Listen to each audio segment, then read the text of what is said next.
11 heures. Le peloton de gendarmerie de haute montagne de Chamonix reçoit un appel. Une nouvelle avalanche est signalée.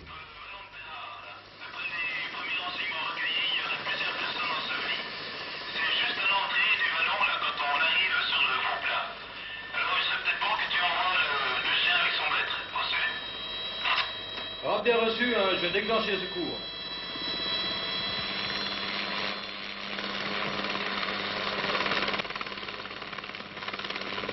« 11h30.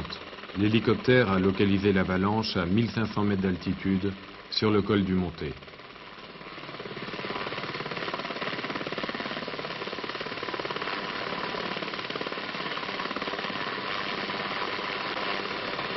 11h40. Le gendarme maître chien Yvon est largué avec Bogo, son berger allemand, par moins 12 degrés. «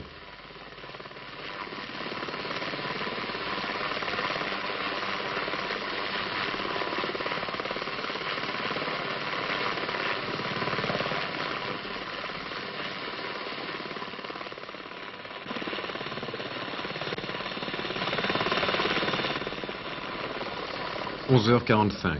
Tandis que Bogo, qui fait partie des 30 chiens d'avalanche de la gendarmerie, recherche la victime, les équipes de secours sont déposées sur le col du Monté. «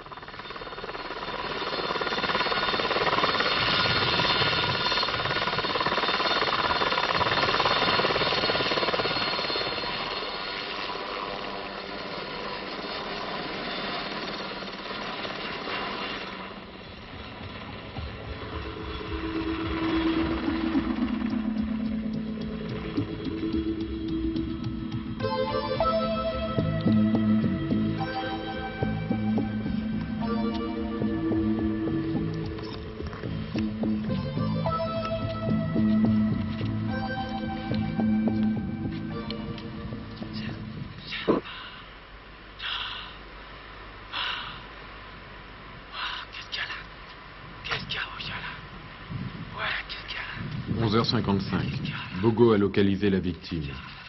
Les sondeurs vont définir la profondeur du corps. Dans quelques minutes, le sinistré pourra être conduit dans un hôpital.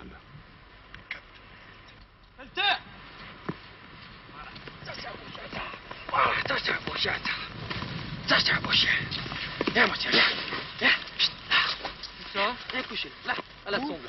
Là, à la sonde. Attends, on va limiter avec celle-là. Voilà, bien ton pied. Attends, enlève ton pied, viens. Couchez là, couchez fort.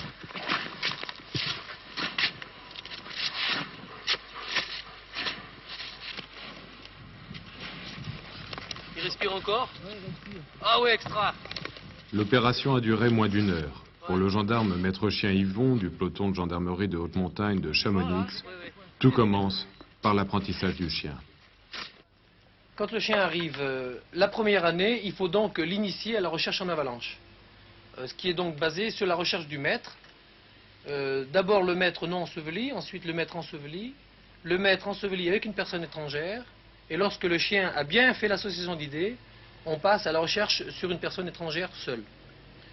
Pour aller dans la neige, il faut qu'il ait des qualités physiques particulières. Est-ce que vous en faites pas un peu un athlète? Ah bien sûr, les chiens d'avalanche sont choisis en fonction de leur morphologie, en fonction de leur capacité thoracique. Il faut que ce soit un chien robuste pour le travail en avalanche. Pas forcément lourd, mais très robuste. Il y a aussi, au-delà des qualités physiques, des qualités morales, si j'ose dire. Quelles sont-elles pour ce chien? Oui, alors le choix du chien, autrefois c'était le maître qui choisissait son chien comme ça en fonction de ce qu'il connaissait du chien, ou alors on laissait le chien choisir son maître, c'était assez aléatoire. Et depuis quelques années, la gendarmerie a adopté le principe des tests caractérologiques. Alors les chiens sont testés sur le plan caractérologique, et lorsque le maître arrive à Gramma, il passe à son tour, pendant 3 jours, des tests caractérologiques de façon à associer le plus possible le chien avec le maître. La France se place à quel niveau dans le domaine des secours? Du secours en avalanche. Ben, disons qu'on a tout appris des Suisses. Hein. Les Suisses ont 15 à 20 ans d'avance sur nous.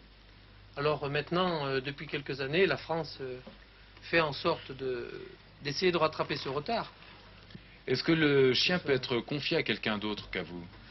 Alors, en dehors de moi, j'ai un remplaçant, si vous voulez, qui peut faire travailler le chien en avalanche, si je ne suis pas là.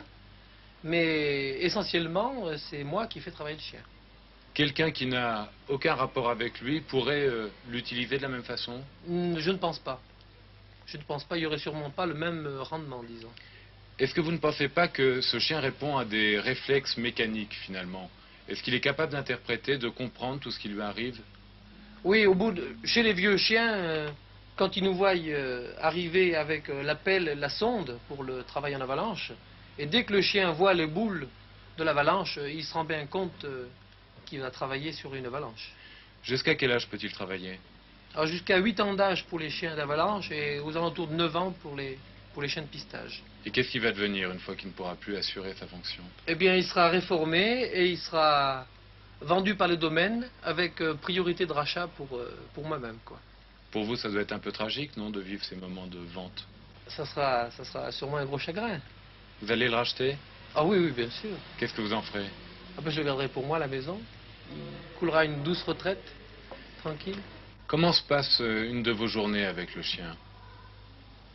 Eh bien, le chien dispose, je dispose d'une demi-journée tous les jours pour l'entretien du chien.